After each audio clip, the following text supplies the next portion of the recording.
이 넓은 세상을 쉬어갈 수는 없나? 얼마나 더 가야 푸른 초원이 있나?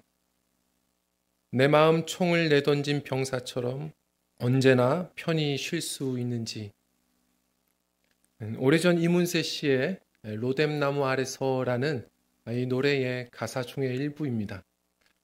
듣다 보면 참 내 얘기하는 것 같다라고 생각할 때가 있고, 그래서 감동을 받을 때가 있죠. 다 내던지고 그렇게 그냥 다 포기하고 싶을 때들이 우리에겐 종종 일어납니다. 물론 우리의 이야기이지만 이문세 씨가 어떻게 이 엘리야의 이야기를 알고 이해하고 그렇게 썼던 것 같습니다. 사실 로뎀나무라는 것은 이 제목처럼 로뎀나무 아래서 뭔가 쉼터를 생각하게 하는데, 사실 우리나라에 있는 나무는 아닙니다. 광야, 사막에 있는 나무죠. 광야 인생 속에서 우리가 경험하는 작은 쉼터입니다. 엘리야가 이 로뎀나무 아래 들어가서 이 불의 사자, 대단한 선지자가 하나님께 죽여달라고 한번 기도했던 그런 깊은 슬럼프가 있었습니다. 그 유명한 사건이 또 이게 노래로 가사가 된 것을 보게 되죠. 아니, 왜 엘리야 선지자가 그런 일이 있었을까? 궁금하신 분들이 있을 텐데요. 그 앞서 사실 오늘의 본문의 한 장 전부터를 좀 볼 필요가 있습니다. 엘리야는 사실 하나님 앞에 너무나도 능력 있게 사용되었던 선지자입니다. 우리가 알다시피 그 당시가 하나님께서 친히 공인해 주신 북이스라엘의 가장 악했던 왕 아합 왕 당시에, 그리고 이세벨 왕후 그 당시에 활동했던 선지자죠. 이세벨 여왕이 끌어안은 수많은 우상 숭배 선지자들, 온 나라가 우상 천지가 되었던 당시에 하나님께서는 진노하셔서 정말 밭에 물을 댈 수 없는 이 간간한 땅에 비를 안 내려주신 지가 벌써 3년 6개월입니다. 기근이 일어났을 때 이 아합 왕이 반성해야지 이렇게 했으면 좋았으려니만 이 아합 왕은 그렇지 않고 오히려 엘리야 때문이다. 엘리야가 자꾸 우리에게 좋은 소리를 안 해줘서 지금 이 모양 이 꼴이다. 그를 잡아 죽이자. 이렇게 누명을 씌우고 엘리야를 잡으려고 애썼던 것이죠.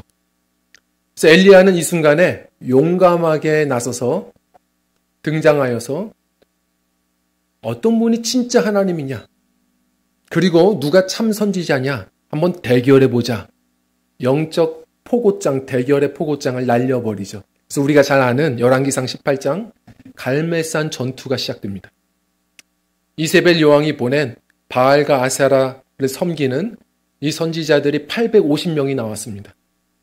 그들이 제단 하나를 맡아서 불을 떨어뜨려 달라고 온몸을 찢어가면서 그들만의 기도를 하고 축제를 벌이죠. 그런데 불이 떨어지지 않습니다.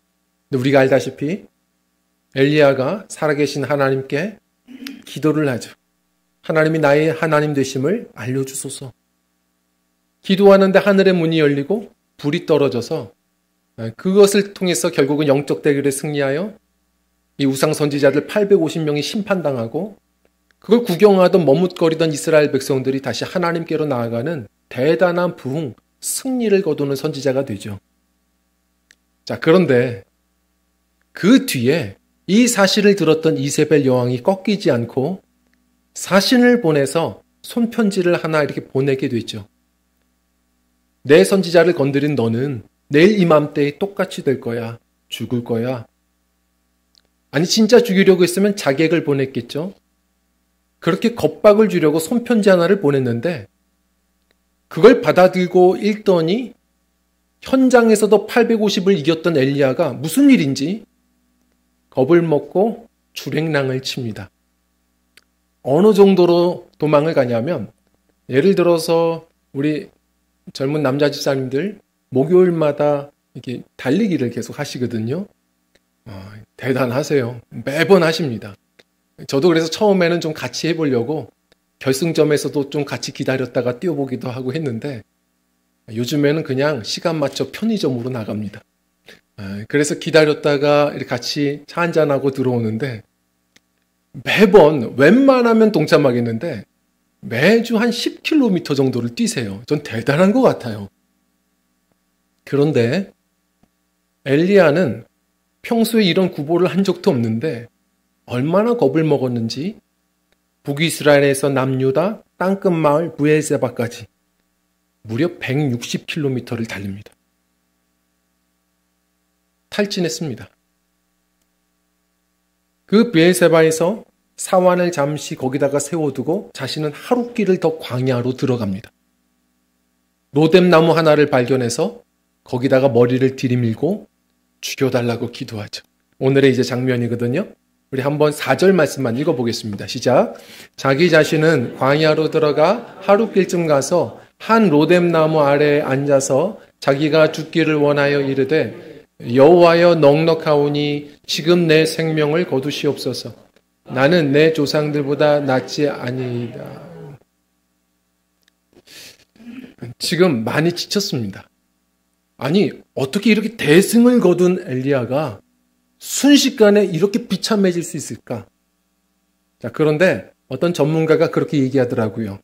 이 모습은 영적인 산후 우울증이다라고 표현을 했습니다. 우리 자모님들은 다 아시지 않습니까? 한 10달을 임신하여서 고생을 합니다. 그렇게 지쳐요. 그러다가 드디어 그날이 돼서 아이를 보게 되는데 출산할 때에도 온몸의 체력이 다 떨어집니다.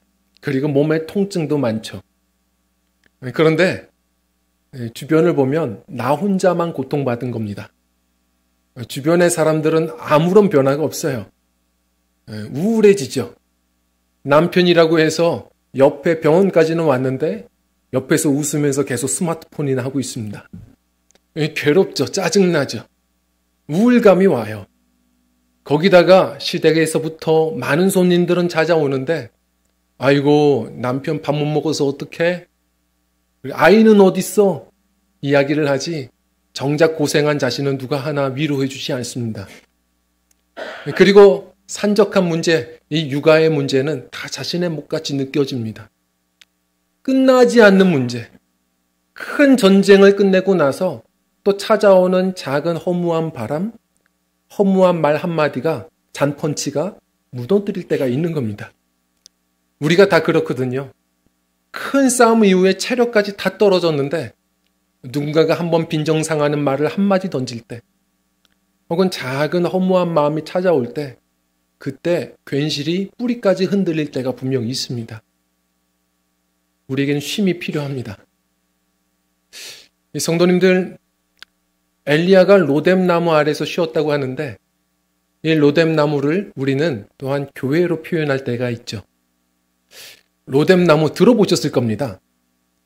가다 보면 이 본문 말씀을 아시는 분들이 다 그렇게 상호명을 지으시더라고요. 카페에도 로뎀 카페가 있고 교회에도 로뎀 교회가 있고 로뎀이란 이름들을 많이들 사용하십니다. 쉼터 이런 의미로 쓰시는 것 같습니다. 그런데 사실 로뎀이라는 말 그 자체는 우리 성도님들이 생각하는 이미지와 많이 다릅니다.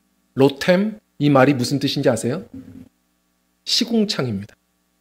진흙탕이에요. 보시면 알겠지만 광야 가운데 뭔가 쉼터 같아서 들어가 보면 이게 영어로는 부름틀입니다. 빗자루예요. 제대로 된 그늘도 쳐주지 않습니다. 조악스러운 나무입니다. 아름드리 나무를 생각하셨으면 큰 착각이세요. 그런데 성도님들, 이게 교회입니다. 사실 다 죄인들의 모임, 교회는 시궁창같이 느껴질 때도 있고 진흙탕처럼 느껴질 때도 있습니다. 그러나 사도행전 7장 말씀처럼 교회는 광야교회라. 광야 인생 속에 그래도 주님이 약속하신 대로 주의 이름으로 모인 곳에 주님이 함께 하셔서 복음과 사랑을 듣게 하시고 또 때로는 서로의 관계 속에 상처도 되겠지만 그러나 서로 또 기도해 주며 함께 위로를 받는 조악스럽지만 그래도 그늘이 되는 작은 쉼터라는 사실입니다. 벌써 드림교회도 5주년이 되었습니다. 우리가 어떤 교회를 꿈꾸고 또 나아가야 되느냐 우리가 고민하겠지만 많은 고민이 있고 많은 계획이 있어도 분명한 것 이것 빠지면 사실 교회가 아닙니다. 우리 주님이 위로의 주님이신 것처럼 우리 교회가 어떤 영혼들이 와도 참 총을 내던지고 싶은 그 병사들이 다시 머무르며 쉼을 얻고 위로를 얻고 또 일어나 함께 예수의 군사가 되는 그런 영혼의 쉼터, 우리 그러한 교회가 되기를 주의 이름으로 축원드립니다. 자, 오늘의 말씀을 우리가 한번 생각해 봅니다. 이 엘리야는 이 로뎀 나무에서 고개를 디밀고 죽여달라고 말하는데 거기서 주의 천사가 나타나 그를 어루만지며 위로하기 시작하죠. 저는 우리 교회라면 우리 주님 앞에 나와 이 음성을 좀 들으셨으면 좋겠습니다. 이 주의 천사의 음성은 우리가 마음을 열고 우리의 영혼이 깨어나면 우리 세상의 평가가 아닌 주님의 이 평가, 이 위로가 분명히 들려지리라고 믿습니다. 그리고 설령 내가 듣지 못하겠다면 서로서로 이 주님의 음성을 교제 가운데 나눠줄 수 있는 그런 주의 위로가 있는 교회가 되었으면 좋겠습니다. 자, 어떤 위로냐면 첫 번째로요. 우리 함께 읽겠습니다. 시작. 넌 지금 잘하고 있다. 모든 사람들이 듣고 싶은 위로입니다. 예전에 잡코리아에서 이 설문조사를 했을 때 취준생들 가장 듣고 싶은 위로가 1위가 뭐였냐면 너 지금 잘하고 있어. 야, 회사가 인재를 못 알아본다? 근데 신기한 건 재작년인가요? 자녀들이 듣고 싶은 위로 1위도 아들, 딸 참 잘하고 있어. 신기한 건 남편들이 듣고 싶은 1위도 당신 정말 잘하고 있어. 모두가 듣고 싶은 위로라는 걸 아십니까? 사랑해도 아닙니다. 참 우리 낮은 자존감, 늘 열등감에 짓눌리는 우리는 순간순간 나 때문인 것 같고 내가 못해서 문제인 것 같고 그렇게 스스로를 자꾸 파괴시킬 때가 분명히 있습니다. 하나님의 시선으로 스스로를 한번 바라보실 수 있어야 됩니다. 하나님은 이런 말을 던져주고 싶으실 겁니다. 너 잘하고 있어. 성도님들 이런 겁니다. 엘리야가 로뎀 나무 앞에 아래에서 그렇게 쉬면서 하나님께 이렇게 이야기를 해요. 하나님 저 죽여주세요. 저는 저희 조상들보다도 못한 사람입니다. 자, 이거 대단한 얘기거든요. 성도님들 엘리야가 어떤 사람입니까? 다시 얘기하지만 불의 선지자입니다. 이 정말 우상 선지자들과의 싸움에서 승리한 사람이고요. 3년 6개월 마른 하늘을 기도하여서 열고 비를 내린 사람입니다. 사람들이 이걸 보면서 이스라엘 사람들이 여호와가 참 하나님이다. 이게 어떤 말이냐면 여호와가 하나님이다. 엘리야라는 이름이 바로 그 뜻입니다. 하나님이 지어주신 이름값을 하며 살았습니다. 정말 잘했잖아요. 이렇게 대단한 선지자 있습니까? 나중에 예수님이 변화산에서 기도하실 때 등장했던 두 인물이 모세와 선지자 대표 누구죠? 엘리야였습니다. 엘리야 그런 사람입니다. 아니 자기가 제일 못한다니요. 마치 예전에 제가 들었던 그 배우 황정민 씨인가요? 저는 연기를 못해서 드라마를 못 찍습니다. 예전에 또 들었던 망언이 장동건 씨가 저는 제가 잘생겼다고 생각한 적이 한 번도 없습니다. 망언이죠. 듣는 저를 너무 괴롭혔습니다. 성도님들 우리가 그럴 때가 있어요. 그런데 그게 거짓말이 아니라 너무 낮은 자존감에 우리가 스스로를 그렇게 파괴시킬 때가 있습니다. 특히 엘리야가 그랬을 겁니다. 그는 항상 꼬리표가 있는데 디셉 사람 엘리야입니다. 이게 무슨 말이냐면 예수님을 어떻게 얘기하죠? 나사렛 예수 그리스도. 이게 우리에게는 은혜가 되지만 그 당시 사람들에겐 조롱하는 말이었습니다. 크리스천들이라는 말이 없었어요. 나사렛 땅 이렇게 얘기했습니다. 이게 시골 사람입니다. 촌동네. 거기서 무슨 대단한 사람이 나겠어? 디셉도 마찬가지입니다. 인정해주지 않은 요단 동편의 산간 마을입니다. 개천에서 용난 겁니다. 뭔가에 그 안에도 낮은 자존감이 있었을 겁니다. 이런 분들은 뭔가 잘 될 때는 괜찮습니다. 그런데 상황이 뭔가 만만치 않으면 갑자기 침체됩니다. 그리고 어떤 문제 생기면 다 내 책임인 것 같습니다. 스스로를 파괴시킵니다. 성도님들, 사탄은 참소하는 자라고 있습니다. 물론 우리가 죄 지을 때도 있죠. 그때는 회개하셔야 됩니다. 그건 잘한 거 아닙니다. 그러나 그럼에도 불구하고 하나님께서는 이 말씀을 결국은 해주실 거라고 저는 믿습니다. 무슨 얘기냐면 어떤 분들은 이 중에서도 뭔가 실수해서 사업을 지금 망가뜨리신 분들, 가정경제가 어려우신 분들이 계실 겁니다. 어떤 분들은 내가 무슨 대사를 해서 그랬는지 모르지만 자녀의 관계가 계속 틀어지고 계시는 분들도 계실 겁니다. 어떤 분들은 내가 지금 관리를 잘못해서인지 건강에 계속 문제가 생기시는 분들도 있을 테고, 어떤 분들은 그만해야 되는 거 아는데 그 중독에서 아직도 해결을 못하고 끙끙대시는 분들도 있을 겁니다. 그러나 기억하십시오. 성도님들, 우리는 은혜로 사는 사람들입니다. 우리 안에 선한 일을 시작하신 분이 완성하실 겁니다. 우리가 할 일은 뭐냐면 주 안에 계속해서 거하여 사는 겁니다. 그거 잘하는 겁니다. 성도님들, 주님께서 여기까지도 이끄셨고 주님께서 완성해 가실 거니까요. 성도님들, 우리가 그것을 어떻게 이야기할 수 있냐면 아무리 지금 우리가 힘겹고 어려워도 뭐라고 지금 이 시간도 주의 말씀 듣겠다고 그 말씀대로 살아보겠다고 몸부림치며 예배의 자리에 있는 겁니다. 지금 엘리야 보십시오. 죽고 싶은데 죽고 싶어도 죽지 않고 로뎀나무에 고개를 들이밀고 지금도 하나님 죽여주세요. 이것도 기도입니다. 그래도 하나님 찾습니다. 성도님들, 그래도 기도하고 경로를 이탈해도 그래도 또 그 자리에서 예배하려 하고 몸부림치는 우리 성도님들, 그래도 잘하고 계시는 겁니다. 주님께서 붙들고 계시고 주님께서 또한 능히 세워 가실 겁니다.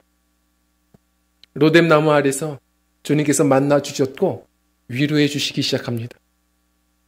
그 엘리야를 갑자기 주의 천사가 어루만집니다. 이 어루만지다라는 낙하라는 말이 하나님의 계시가 임할 때, 성령의 감동이 임할 때도 쓰는 말입니다.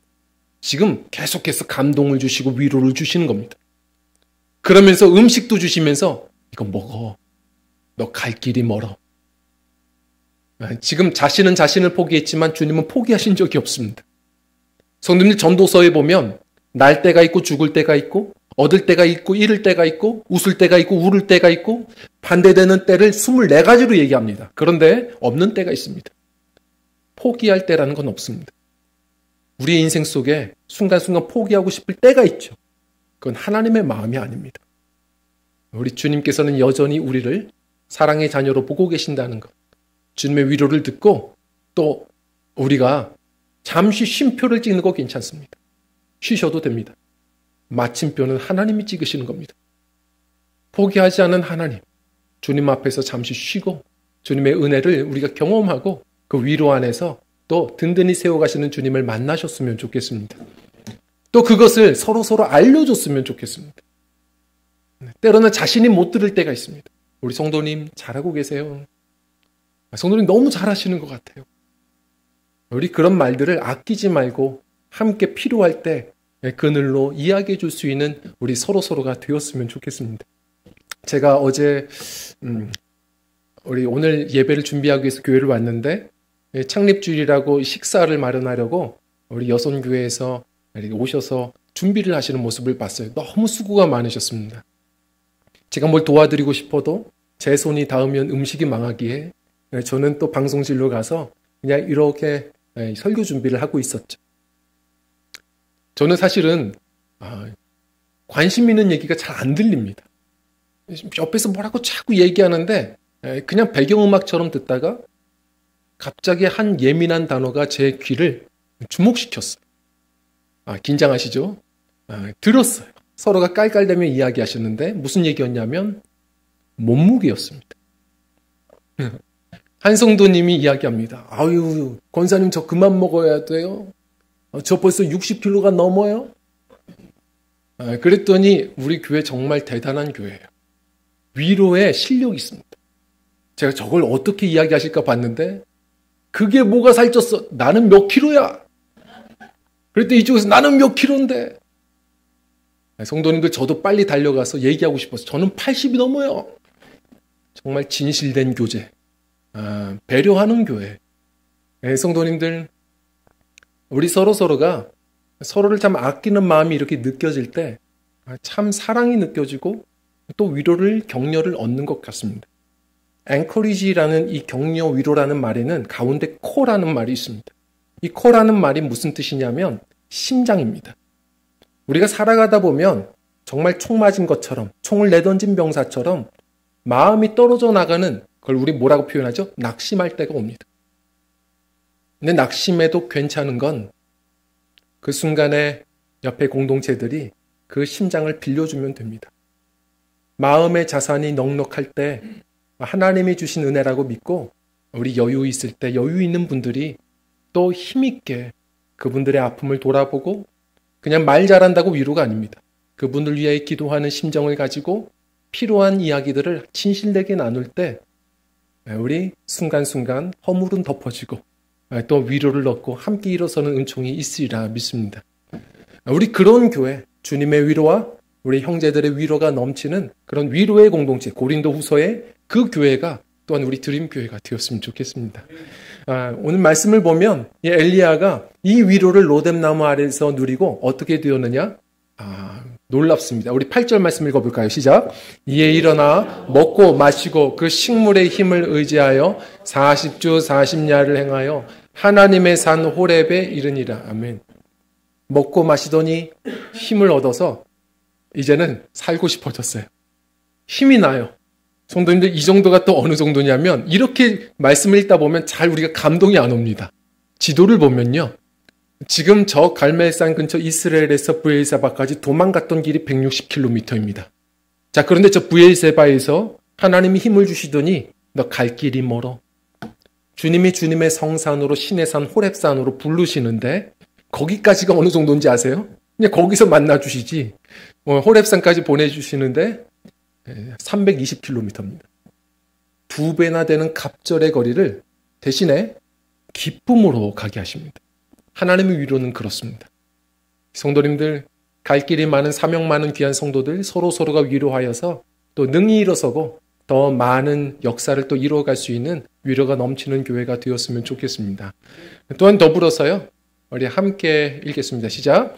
넌 너가 생각하는 것보다 중요한 사람이다. 아멘. 우리 자신이 생각하는 것보다 하나님은 더 중요한 사람으로 보고 계시고 말씀해 주신다는 것을 기억하셔야 됩니다. 내가 그렇게 쓸모 있을까? 엘리야도 그랬을 겁니다.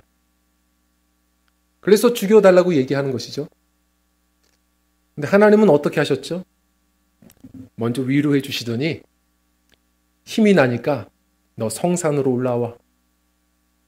거기서도 계속해서 뭔가 토라져 있는 엘리야가 이렇게 얘기하죠. 하나님, 그러면 하나님 한번 보여주세요. 그때 잘됐다 하시는 하나님이 참 신비로운 일을 하십니다. 이게 열왕기상 18장 하반절이거든요. 뭐라고 하냐면 하나님이 갑자기 급하고 강한 바람을 막 부십니다. 바위가 터져요. 여기 하나님이 나타나시나 보다. 하나님이 거기 계시지 않습니다. 갑자기 지진이 나더니 불이 일어납니다. 여기 하나님 계시나 보다. 거기도 없었습니다. 모든 게 다 끝나고 고요해진 그 순간 세미한 음성으로 하나님이 말씀하시며 만나주셨습니다. 이게 무슨 뜻일까요? 엘리야에게 지금 하시는 말씀입니다. 너 왜 이렇게 보는 것에 신경 쓰냐? 너 왜 이렇게 환경에 휘둘리냐? 그렇게 불의 재단, 그 사건 때문에 네가 대단한 사람이라고 착각하는 거냐? 그 이세벨의 군대, 그게 너를 해칠 거라고 두려워하는 거냐? 언제는 두려움이 없었냐? 기억해봐라. 아무리 상황이 이렇고 저래도 마치 바람을 거슬려 올라가는 빙하와 같이 그 빙하가 보이지 않은 해류를 따라 승리하는 것처럼 상황은 아무리 이러쿵저러쿵 해도 결국 역사는 나의 약속대로 되는 거야. 내 말에 귀를 기울여라. 보는 것에 휘둘리지 마라. 넌 선지자야. 엘리야가 깜짝 놀랐을 겁니다. 아, 그렇지. 하나님은 말씀대로 이루셨지. 내가 왜 자꾸 보이는 것에 믿음 잃어버리고 휘둘리지? 하나님께 귀 기울여야지. 그 순간 귀를 모으는데 그때 하나님께서 갑자기 멈춰있던 주님의 계시를 막 부어주십니다. 우리 15절 16절 말씀 읽어볼까요? 시작. 여호와께서 그에게 이르시되 너는 네 길을 돌이켜 광야를 통하여 다메섹에 가서 이르거든 하사엘에게 기름을 부어 아람의 왕이 되게 하고 너는 또 님시의 아들 예후에게 기름을 부어 이스라엘의 왕이 되게 하고 또 아벨모올라 사밧의 아들 엘리사에게 기름을 부어 너를 대신하여 선지자가 되게 하라. 아멘. 놀랬을 겁니다. 이미 제자도 준비해 놓으셨어요. 너 엘리사 찾아서 기름 부어줘라. 네 제자가 될 사람이야. 다음 세대를 키워야 돼. 그리고 아합은 이제 끝났어. 예후 장군에게 기름을 부어줘라. 그가 아합을 해결할 거야. 그리고 여기서 멈출 줄 알았더니 그게 아니라 놀라운 얘기죠. 다메섹으로 올라가라. 거기 또 2배 더 가야 돼요. 거기까지 가서 하사엘을 만나서 기름 부어줘. 아람의 새 왕이 되어야 된다. 하나님은 세계를 다스리시는 분이셨고 자기가 몰랐지 이 일 위에 자기를 사용하고 계시는구나. 그는 깨달았습니다. 성도님들 아십니까? 이 순간에도 지금 아합의 그 왕궁 안에는 오바댜라는 국내 대신이 있었습니다. 그는 선지자가 아닙니다. 국내 대신이에요. 하나님을 경외해서 자신의 모든 재정을 털어 하나님의 참된 선지자들을 동굴에다가 다 숨겨주었죠. 엘리야는 몰랐습니다. 혼자인 줄 알았어요. 성도님들 이 안에도 오바댜의 사명을 감당하시는 분도 있고 엘리야의 사명을 감당하는 분도 있습니다. 그러나 기억하셔야 될 것은 하나님의 부르심에는 후회하심이 없네. 하나님은 실수하여 부르신 분이 없습니다. 다 쓰시기 위해 부르셨습니다. 각자의 소명이 있는 겁니다. 우리가 요즘에 요엘서 말씀을 큐티하는데 유명한 구절이죠. 성령이 임하시면 자녀들은 예언할 것이고 청년들은 환상을 보고 아비들은 꿈을 꾸리라. 왜 자녀들은 예언을 하게 하시죠? 왜 청년들은 환상을 주시죠? 이건 다른 말이 아니고 유대 사람들 묵시록적인 어떤 개념으로 보면 자꾸 비슷한 단어를 많이 쓸 때 그건 강조입니다. 똑같은 얘기예요. 전 세대에게 성령이 함께 하시면 하나님의 비전을 준다는 겁니다. 성도님, 이 비전이 뭡니까? 보는 것이죠. 말씀드리는 것처럼 직장 아닙니다. 그 직업 은퇴하시면 비전 없습니까? 주님은 부르실 때까지 아비들에게도 노인들에게도 꿈을 주시는 분이십니다.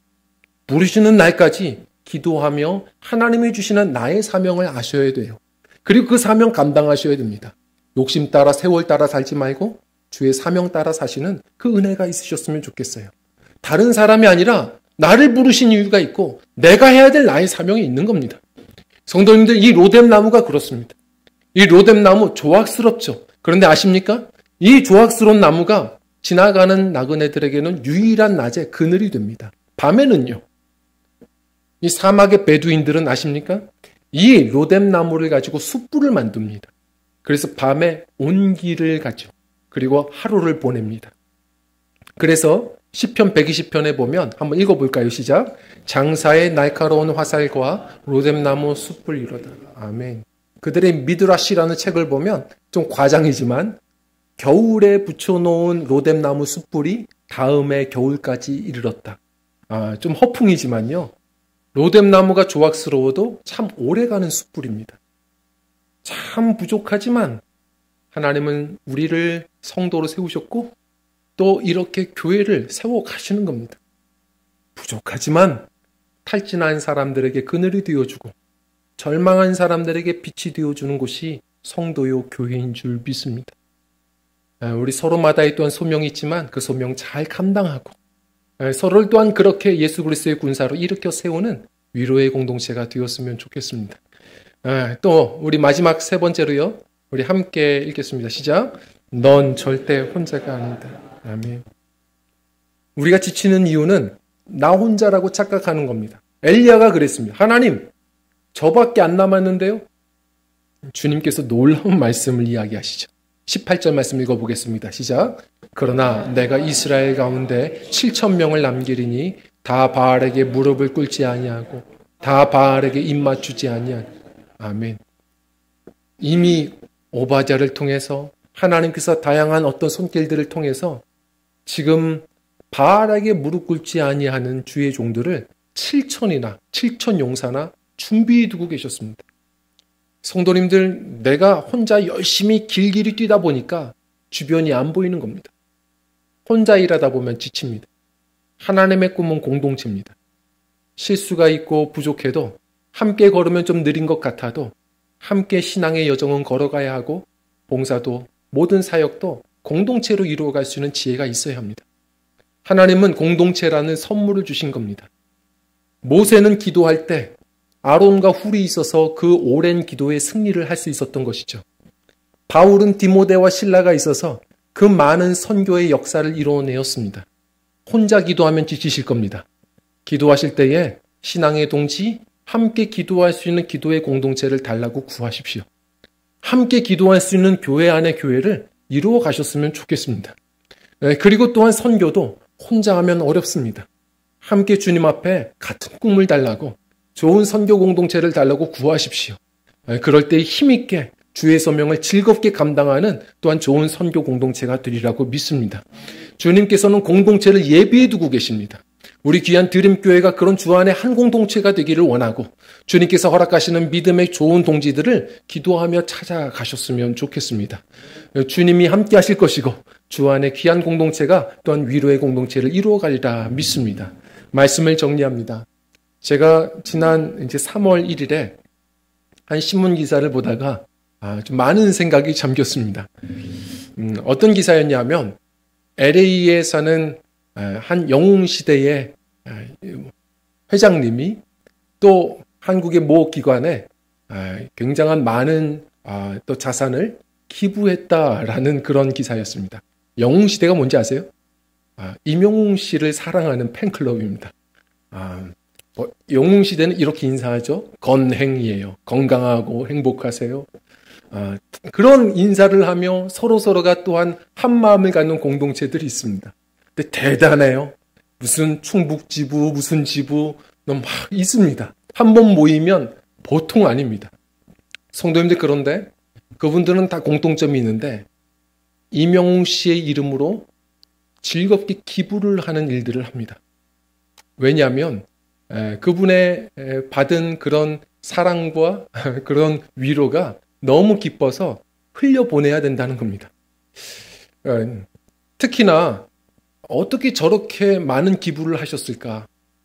특히나 저 왼쪽에 보이시는 상단에 보이시는 또 할머님은 세상은 이런 일이 이런 프로그램에 나오셨는데 대단하세요. 한 방에 이명우 씨의 굿즈로 300개 이상으로 장식이 되어 있습니다. 아시죠? 무슨 이명우 씨 사진이 있는 머그컵, 무슨 액자, 모자, 어느 정도로 사랑하시냐면 머그컵은 사용도 안 하세요. 뜨거운 물 부으면 임영웅 씨가 아플지 모른다. 그렇게 해서 모십니다. 이 남편 할아버지가 항상 원통해 하세요. 왜냐하면 아침에 방에서 일어나잖아요. 어느 방향으로 일어나도 임영웅 씨와 눈을 마주친답니다. 그렇게 가득해요. 근데 왜 이렇게 임영웅 씨를 사랑하고 그 이름으로 기부도 하시면서 사실까? 이분들이 왜 이러실까요? 저 LA에 사시는 저 유명한 회장님은 정말 하나님도 열심히 믿으세요. 그런데 이분이 지금 루게릭병에 앓고 계십니다. 그런데 한 번은 임영웅 씨 노래를 듣다가 어떤 한 포인트에서 위로를 받은 거예요. 그러니 자신들의 위로를 한번 나눠봐야 되겠다라는 생각이 들었답니다. 이해가 돼요. 또 저 굿즈를 모으시는 할머님도 그 우울증 때문에 한번 생을 끊어보려고 애써보다가 임영웅 씨의 노래를 듣고 살아봐야지라는 위로를 한번 경험했답니다. 그러면서 지금 살고 있고 위로를 나누고 싶다라는 이야기를 하죠. 우리의 이야기가 되어야 되지 않을까 생각합니다. 우리의 진정한 영웅, 히어로, 우리 예수 그리스도. 우리 성도님들 마음을 열어 다른 데에서 찾지 말고, 솔로몬이 뭐라고 했습니까? 이 세상을 두루 보니 이 세상 어디에도 위로자가 없도다. 진정한 위로자는 파라클레토스, 위로자, 보혜사, 성령님이시죠. 우리 주님께 더 가까이 나아가 우리 주님의 위로를, 영원한 소망을, 그 생명의 은혜를 영원까지 살리시는 우리 주님의 은총을 늘 경험하시기를 원합니다. 그 위로가 흘러 넘칠 때 우리 서로를 위로하고 하나 되어 세상을 위로하는 좋은 로뎀 동산이 되리라고 믿습니다. 오늘 이 말씀을 기억하고 많은 꿈과 계획이 있지만 하나님, 우리 드림교회, 우리 성도님들 한 분 한 분 위로의 사람이요 위로의 공동체가 되게 하여 주십시오. 우리 주님 앞에 꿈꾸고 기도할 수 있는 저와 성도님들 되시기를 간절히 축원드립니다. 우리 함께 찬양하고 기도하는 시간을 갖겠습니다.